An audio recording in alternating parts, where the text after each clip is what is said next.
Welcome back to channel. நான் உங்களோட channel. இன்றைக்கி நம்ம சேனலில் என்ன வீடியோ பார்க்க போகிறோன்னா முட்டை சுக்கா எப்படி பண்ணுறதா சிம்பிளான மெத்தடில் பார்க்க போகிறோம். இப்போ வந்து என் பெரியம்மா வந்து அதெல்லாம் சொல்லுவாங்க.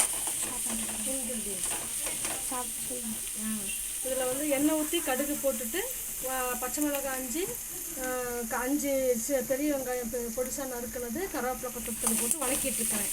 அடுத்து வந்து இஞ்சி பூண்டு பேஸ்ட்டு சேர்க்கணும். இஞ்சி பூண்டு பேஸ்ட் சேர்க்குறாங்க. இஞ்சி பூண்டு பேஸ்ட் நான் வந்து இப்போ ஒரு 8 பேர்த்துக்கு வர மாதிரி பண்ணுறேன்.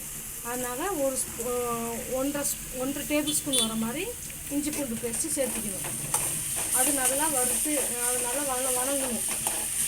வந்து நல்லா மிக்ஸ் ஆகி வணங்கணும்.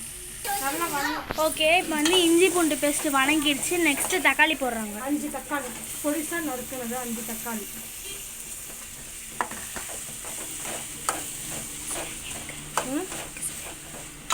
அதே மாதிரி இப்போ நம்ம வந்து எக்கு பீட் பண்ணி ஒரு பாத்திரத்தில் வச்சு வேக வச்சுருக்கோம்.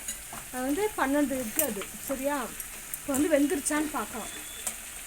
இன்னும் வேகலை. இல்லையா?